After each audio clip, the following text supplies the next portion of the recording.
पूरी कम हो गई साहब। आप पिछले 2 दिन के भाषण उठा के देखो, बिल्ली से भी उसकी दशा मतलब गड़बड़ चल रही है, हमें तो ऐसा लग रहा है। और मैं बता देता हूँ, अब आरएलबी की यहाँ एंट्री हो गई है। आगामी महत्वपूर्ण 10 दिनों के अंदर हम घर घर जाएंगे, बहराम सियोल के पक्ष में पूरा प्रचार करेंगे, प्रत्येक साथी को जोड़ेंगे, कोई भी साथी पीछे नहीं छूटेगा, इस पर पूरा जोर दिया जाएगा हमारा। ये फिक्स है, ये जो अपना वो रवैया है ना, अब नहीं चलने वाला दिया मदेना का, जो दादा परदादा के नाम पे वोट हासिल कर लिए पिछली बार, अब वो जनता भ्रमित नहीं होने वाली है। और ये जो भी वादे किए हैं, एक भी पूरा हुआ क्या? आपने उसने कहा कि 10 दिन में संपूर्ण कर्जा माफ कर देंगे, हुआ क्या? कुछ नहीं होने वाला है। वो अपना सिर्फ रुतबा जमाने के लिए शेरनी बन रही है, और 10 दिन बाद में पता चल जाएगा शेरनी बनेगी या और कुछ। पिताजी चले गए, उससे क्या हुआ? दीपावली मनाते नहीं है पिताजी, और किसी के, हमारे भी पूर्वज गए हैं, क्या उसमें क्या हो? ये कोई बात अच्छी नहीं, इससे बहुत मतलब ये ऐसे लग रहा है कि वो धर्म परिवर्तन जैसी बात लग रही है हमारे को तो। हाँ, हेलो मित्रों, नमस्कार। मैं हूं लिकमाराम पांचला और आप देख रहे हैं मेरा फेसबुक पेज और यूट्यूब चैनल। आज जशनाथबाड़ी में कुछ यहाँ पर कार्यकर्ताओं का बहुत ही भव्य प्रोग्राम है, लेकिन यहाँ पर आरएलपी के दुपट्टा लगाए आरएलपी के कार्यकर्ता और बीजेपी के कार्यकर्ता एक साथ बैठे हैं। और क्या माजरा है पूरा जानते हैं इनसे कि ये हनुमान जी ने कोई इशारा नहीं किया, फिर भी क्या मामला है, जानते हैं आरएलपी कार्यकर्ताओं से। मामला पूरा एक तरफा है, क्योंकि हमारा कोई ओडिशा के अंदर हमारी पार्टी का कोई कैंडिडेट नहीं था, इसलिए हमारे पास एक तो वो व्यक्ति था जो 365 दिन हमारे बीच रहने वाला, जो हमारे दुख दर्द और तकलीफ के अंदर काम आता है, और एक वो चेहरा था जो उसके 4.5 साल ज़्यादातर विदेशों और होटलों में बीतते हैं। इसलिए हमारा जो व्यक्तिगत समर्थन हमने हमारी पार्टी की तरफ से पीछे से हमारा आदेश था, उनके चलते हमने बहराम सियोल को समर्थन दिया। सार्वजनिक तो कोई इशारा था नहीं हनुमान जी का। बिल्कुल सार्वजनिक नहीं था, क्योंकि हमारे पास कोई कैंडिडेट नहीं था, इसलिए हमारा व्यक्तिगत समर्थन है। ये कोई पार्टी को, राष्ट्रीय लोकतांत्रिक पार्टी ओडिशा के अंदर किंग मेकर की भूमिका में, राष्ट्रीय लोकतांत्रिक पार्टी जिसको चाहेगी उसको विधायक बनेगी या राजस्थान की विधानसभा के अंदर भेजेगी। क्या लगता है ओडिशा में इस बार आरएलपी जीता पाएगी बहराम जी? बिल्कुल 100% बहराम सियोल राजस्थान की विधानसभा में भेजने का काम करेंगे हम। यहाँ पूरा युवा, जिस तरह दिव्या मदेरणा ने यहाँ लोगों को परेशान किया, यहाँ ओडिशा के अंदर विकास एक मुद्दा नहीं है, यहाँ आम आदमी, गरीब आदमी को जितना प्रताड़ित किया, पूरा युवा किसान वर्ग पूरा आक्रोशित है, और इस बार पूर्ण रूप से परिवर्तन करके मानेगा। करीब, मैं ज़्यादा तो नहीं बता पाऊंगा आपको मार्जिन, वैसे हम जीत रहे हैं आज, लेकिन हम मार्जिन की ओर बढ़ रहे हैं, मार्जिन पर मेहनत कर रहे हैं। बिल्कुल एक तरफा जीत। अगर ओडिशा से बहराम सियोल जीतते हैं तो क्या सरे आरएलपी को जाएगा? बिल्कुल 100% आरएलपी और 36 कौम की जनता को और भारतीय जनता पार्टी को, पूरी फौज को जाएगा। बिल्कुल। आप बताइए क्या माहौल लग रहा है आपको? माहौल बहुत अच्छा है। जनता ने बीजेपी के पक्ष में? हाँ, बीजेपी पक्ष में, बहराम सियोल के समर्थन पक्ष में, लेकिन जनता ने अपना मूड बना लिया है कि अब की बार भारतीय जनता पार्टी की सरकार बनाएंगे। और आरएलपी का जो भी समर्थन मिला है, वो व्यक्तिगत समर्थन, आरएलपी की जो भी सभी कार्यकर्ता है जसनाथबाड़ी के, वो हमारे साथ हैं और दमखम से मेहनत कर रहे हैं। बीजेपी के क्या क्या मुद्दे हैं सत्ता में आने के लिए इस बार? बीजेपी के मुद्दे बहुत हैं।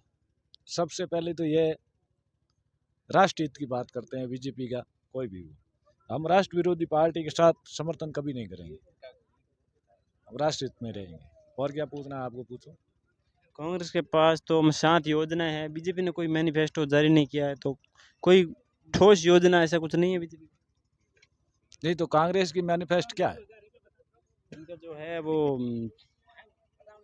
जो हाँ, वो जो है ना, उपले गायों के गोबर खरीदेगी और 2 रुपये किलो के हिसाब से पैसे देगी, और भी बहुत सारी योजनाएं हैं, और इंग्लिश मीडियम की शिक्षा फ्री देगी कांग्रेस सरकार अगर आएगी तो, और भी बहुत सारी योजनाएं। तो बीजेपी के पास कुछ है क्या ऐसा कुछ?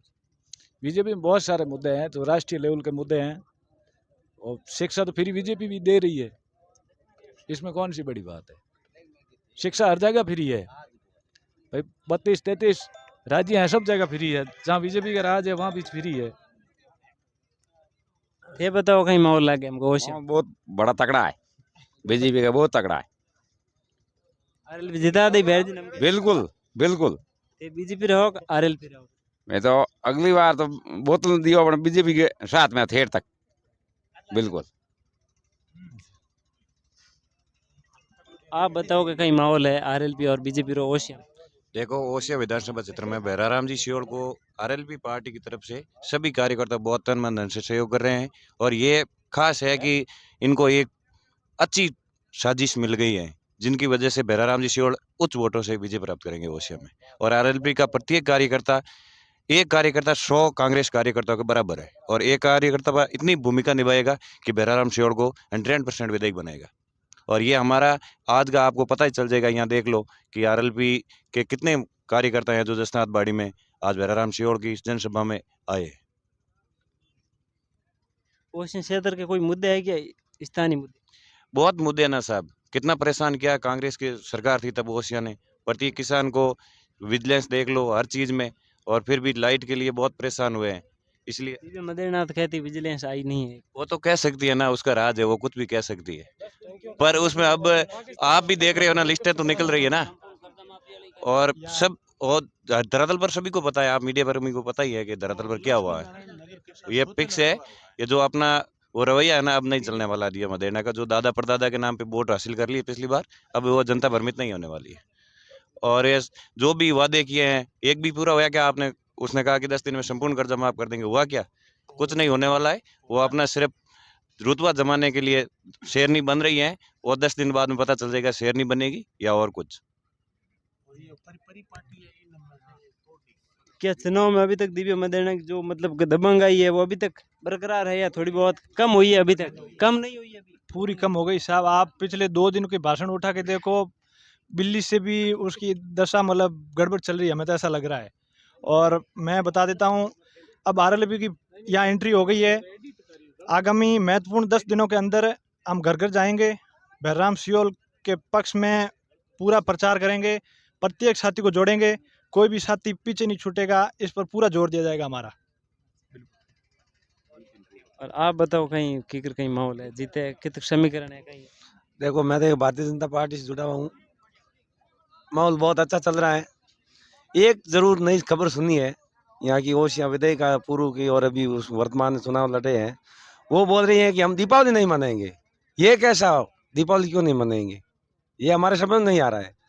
उन्होंने बताया कि हमारे क्या वो पिताजी चले गए ऐसा वगैरह। अरे पिताजी चले गए, उससे क्या हुआ? दीपावली मनाते ही नहीं पिताजी और किसी के, हमारे भी पूर्वज गए हैं, क्या उसमें क्या हो? ये कोई बात अच्छी नहीं, इससे बहुत मतलब ऐसे लग रहा है कि वो धर्म परिवर्तन जैसी बात लग रही है हमारे को तो। हाँ, मतलब वो हिंदू से मुसलमान है ऐसा कुछ वो लग खुश रहा है ही नहीं। भारत में वो खुशी नहीं है। दीपावली के दिन तो हर लोग कोई खुशी मनाते हैं, और वो बोल रही है कि हम तो दीपावली मनाते ही नहीं है। ये क्या बात है? क्या दिव्य मदेरना हिंदू संस्कृति को नहीं मान रही ऐसा लग रहा है क्या? वो तो अपनी सोच है, वो सोच के बोली होगे, हमारे को क्या पता क्यों नहीं मनाते दिवाली। दिवाली सब लोग मनाते हैं। आपके एरिया में 5 साल में कुछ काम हुआ है दिव्य मदेरना के? देखो, काम तो हुआ भी है और होगा भी। काम तो कराते ही है, जनता चुनती है तो काम करने के लिए चुनती है, लेकिन कोई खास विशेष काम हुआ नहीं है। जिसका काम हो रहा है वो तो चलता ही है, लीगल काम तो होता ही है। बाकी कोई खास ऐसा नहीं लग रहा है, कोई अलग नहीं हुआ है। खास काम नहीं हुआ है। कुछ खास तो क्या हुआ, देख लो ये झाड़ियाँ लगी हुई है, इधर देख लो, क्या घुमा लो, कुछ नहीं है। आप बताइए दिव्य मदेरना के कमजोर होने के क्या क्या कारण है? कारण वही है कि दिव्या मदेरना जिस वर्ग का वोट लेके सबसे पहले अपमान करना शुरू किया, दिव्या मदेरना ने वोट लेके हमारे सर के ऊपर चढ़ी, किसानों का सरेआम शोषण किया, गरीब आदमी को पीछे रखने का काम किया, एक भी किसान के बेटे को आगे लाने की बात नहीं करी।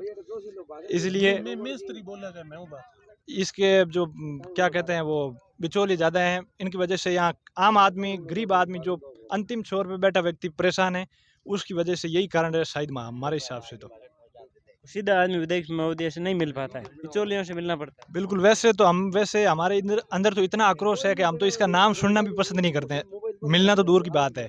लेकिन बस हमारे पास हमारा कैंडिडेट नहीं है, हमारे पास 2 विकल्प है, और दोनों में से एक बहराराम जैसे एक धरातल से उठे हुए व्यक्ति का मनोबल बढ़ाने का काम करेंगे। ऐसे व्यक्ति, ज़मीन से जुड़े हुए व्यक्ति शायद ही इस दुनिया में या फिर हम लोगों को, जो हम लोग सौभाग्यशाली लोग हैं, ऐसे मिले हैं।